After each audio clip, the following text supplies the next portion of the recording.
আসসালামু আলাইকুম। ভ্যাটের 7 নাম্বার লেকচারে আপনাদেরকে স্বাগতম। যারা নতুন আসছেন ওদের জন্য একটু ভূমিকা দিয়ে দিই যে এই লেকচারটা আমি মূলত সিএ ছাত্রদের জন্য করতেছি। তাই এই লেকচারটা সিএর যে ট্যাক্সের বই আছে প্রফেশনাল লেভেলের, মানে সিএ সেকেন্ড লেভেল, সেখানে যে ভ্যাট চ্যাপ্টারটা আছে সেটার আলোকে করা হচ্ছে। কিন্তু অবশ্যই আমি যখনই নির্দিষ্ট কোনো এসআরও অথবা সাধারণ আদেশ যেতে হচ্ছে আমি যাচ্ছি, তো বইয়ের বাইরেও আমি যাচ্ছি, কিন্তু মানে বেজ হচ্ছে সিএর বইটা। কিন্তু যেহেতু আমি বিস্তারিত আলোচনা করার চেষ্টা করতেছি, তাই সিএ ছাত্রদের ছাড়াও অন্যান্যদের এটা উপকারে লাগবে, মানে যে কেউ যদি ভ্যাট নিয়ে জানতে চান তাদের এটা উপকারে লাগবে। আমরা আজকে 7 নাম্বার লেকচার এটা। তো আমরা কোথায় আছি সেটা জানার জন্য আপনি প্লিজ, যদি নতুন কেউ এসে থাকেন, আগে 6টা লেকচার অবশ্যই দেখে আসবেন, না হলে এখান থেকে বুঝবেন না। সেন্ট্রাল রেজিস্ট্রেশনের একটা অংশ দিয়ে শেষ করছিলাম, আজকে সেন্ট্রাল রেজিস্ট্রেশনটা শেষ করব, এরপর পরবর্তী আলোচনায় যাব। তো সেন্ট্রাল রেজিস্ট্রেশনের লাস্ট পয়েন্টটা হচ্ছে, এছাড়া বলে দিই যে ভিডিও যদি ভালো লাগে ভিডিওটা শেয়ার করে দিন। আমার ফেসবুক পেজ, ফেসবুক গ্রুপ আর হোয়াটসঅ্যাপ গ্রুপে জয়েন করলে আপনার ভিডিওগুলো তাড়াতাড়ি পাবেন, তাই জয়েন করার অনুরোধ রইল। আচ্ছা, আজকে যে প্রথম পয়েন্ট সেটা হচ্ছে implication of central registration in case of inter company goods and service transfer. Goods and services transferred within units of centrally registered company, then this kind of movement will not be treated as supply, therefore input output tax will not arise against the supply. এটা মানে হচ্ছে যে আমি যদি central registration নিয়ে ফেলি আমার সবগুলো ফ্যাক্টরির, অথবা আমার ফ্যাক্টরি এবং ডিপো এবং সেল সেন্টারে আমি সেন্ট্রাল রেজিস্ট্রেশন নিয়ে ফেলছি, তাহলে এই যে আমার ফ্যাক্টরি থেকে আমার ডিপোতে পণ্যটা যাবে বা ডিপো থেকে সেল সেন্টারে যাবে, তখন কিন্তু ওগুলো সেলস হিসেবে কাউন্ট হবে না, মানে ওগুলোর উপর ভ্যাট দেওয়া লাগবে না। ঠিক আছে, ওই ফাইনাল যখন আমি সেল করবো কাস্টমারের কাছে, তখনই সেটা সেলস হিসেবে কাউন্ট হবে এবং তখনই ভ্যাট হবে। কিন্তু যদি আমি সেন্ট্রাল রেজিস্ট্রেশন না আনি, যে মনে করি আমার ফ্যাক্টরি একটা, ডিপো একটা, সেল সেন্টার একটা, প্রত্যেকটার কী নেওয়া ইউনিট রেজিস্ট্রেশন নেওয়া, মানে ফ্যাক্টরি রেজিস্ট্রেশন আলাদা, ডিপোর রেজিস্ট্রেশন আলাদা, সেল সেন্টারের রেজিস্ট্রেশন আলাদা, তখন ফ্যাক্টরি থেকে আমার মালটা মানে পণ্যটা যখন আমার ডিপোতে যাবে, তখন কিন্তু এটা একটা সেল হিসেবে কাউন্ট হবে এবং ওটার উপর ভ্যাট পেমেন্ট করতে হবে। এরপর যখন আবার ডিপো থেকে আমার সেল সেন্টারে যাবে, তখন একটা সেলস হিসেবে কাউন্ট হবে। আবার যখন সেল সেন্টার থেকে ফাইনালি কাস্টমারের হাতে যাবে, তখন একটা সেলস হিসেবে কাউন্ট হবে। এভাবে আলাদা করে করতে হবে। আচ্ছা, এবার একটা এক্সাম্পল দিয়ে আপনাদের একটা মজার বিষয় বুঝাই, যে এই যে সেন্ট্রাল রেজিস্ট্রেশন এবং ইউনিট রেজিস্ট্রেশনের উপর কিন্তু অনেক কিছু ডিপেন্ড করে, যার মধ্যে একটা হচ্ছে সাপ্লিমেন্টারি ডিউটি। এবং এটা বোঝানোর জন্য আমাকে বইয়ের বাইরে যেতে হবে। তো আমি এখন চলে যাচ্ছি বইয়ের বাইরে এক্সেল শিটে। সাপোজ একটা পণ্য একটা ফ্যাক্টরিতে উৎপন্ন হয়। ফ্যাক্টরিতে যখন পণ্যটা উৎপন্ন হয়, তখন পণ্যটার আপনার দাম থাকে 80 টাকা। সেটা ফ্যাক্টরি থেকে ডিপোতে নিয়ে যাওয়া হয়। ডিপোতে নেওয়া এবং প্রসেস সহ সব কিছু মিলে ওটার দাম তখন হয়ে যায় 100 টাকা।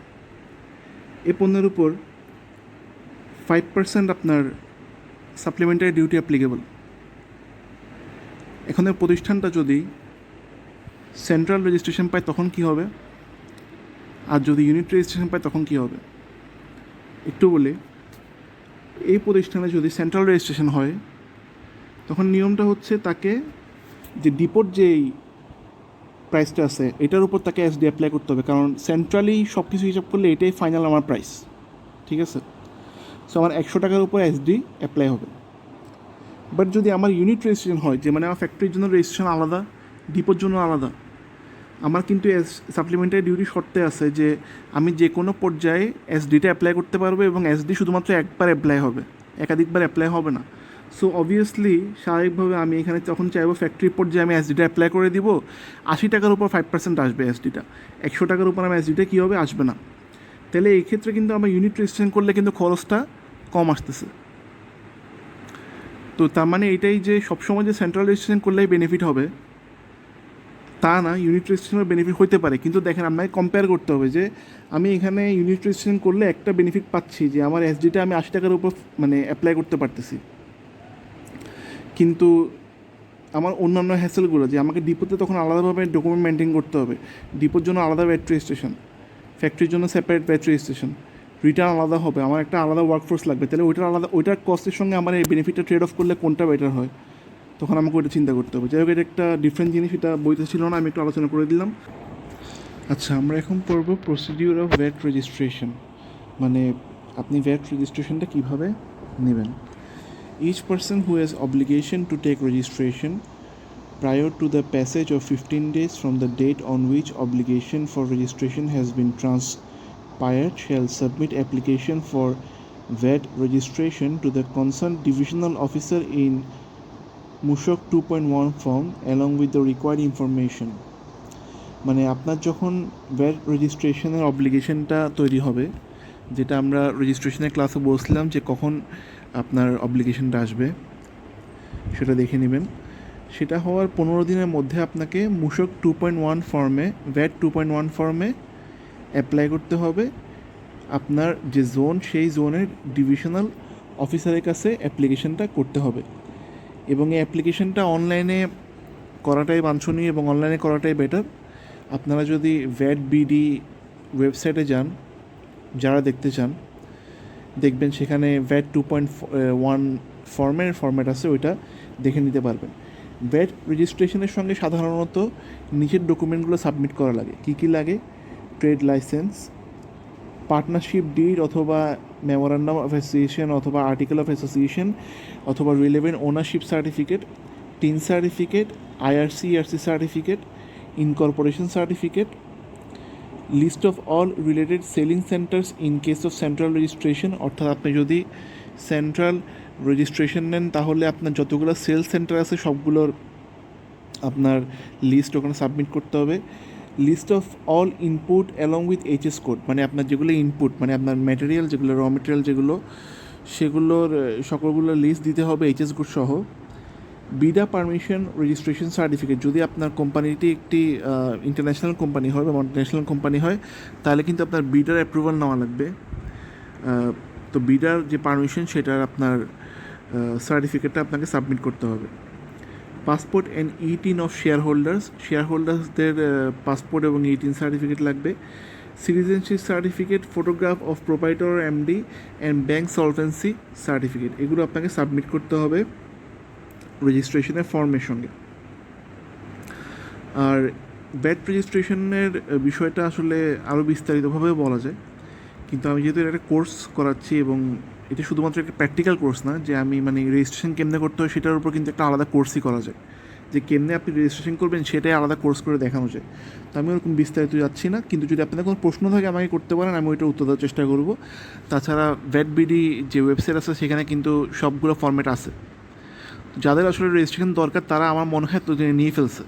সো এখানে বাড়তি কথা আর না বলি, আমরা পরবর্তী ইয়েতে যাই যে আপন successful submission of VAT 2.1 the divisional officer will issue a certificate of VAT registration in VAT 2.3 form containing a business identification number। অর্থাৎ আপনার যখন এই VAT 2.1-এ আপনার অ্যাপ্লিকেশন হয়ে যাবে তখন ডিভিশনাল অফিসার আপনার অ্যাপ্লিকেশন এবং সকল ডকুমেন্ট চেক করে আপনাকে 2.3-তে রেজিস্ট্রেশনটা আপনার হয়ে গেছে এটা ইস্যু করবে এবং সঙ্গে আপনাকে একটা বিন নাম্বার বা বিজনেস আইডেন্টিফিকেশন নাম্বার দিবে।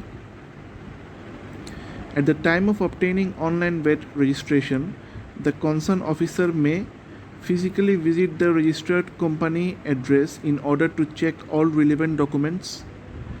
If the entity does not physically exist in the registered address and any important information provided is proved to be false information, then the officer will recommend the commissioner for cancellation of VAT registration.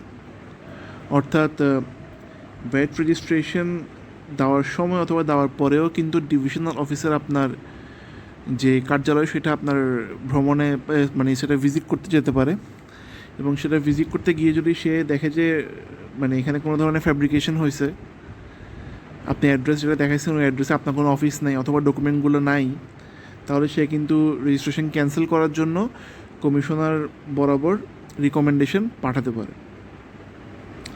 Use of business identification number, এই যে আমরা VAT registration করলে যে একটা বিন number পাই, বিন নাম্বারটা কী কী কাজে আমাদের must be লাগবে। যেমন all import exports except baggage imports, প্রত্যেকটা ইম্পোর্ট এক্সপোর্টের জন্য কিন্তু আপনার বিন নাম্বার লাগবে।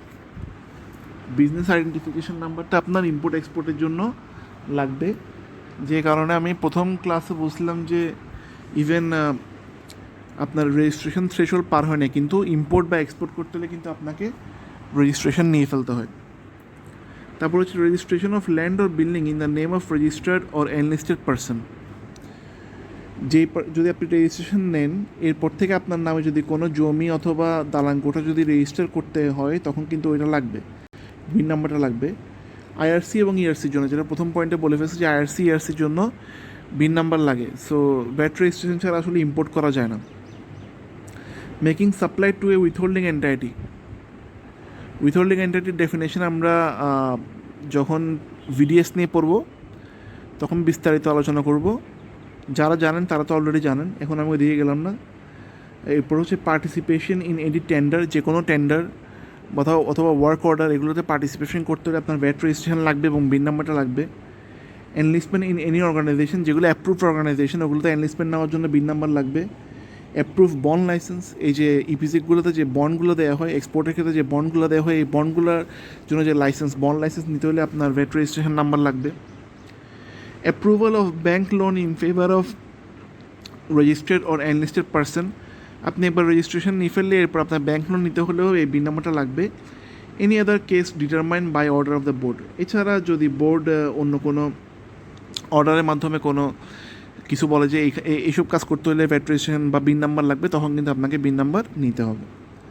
Voluntary VAT registration, any person making A taxable supply in the process of economic activities who is not required to be registered may apply for voluntary registration to the commissioner.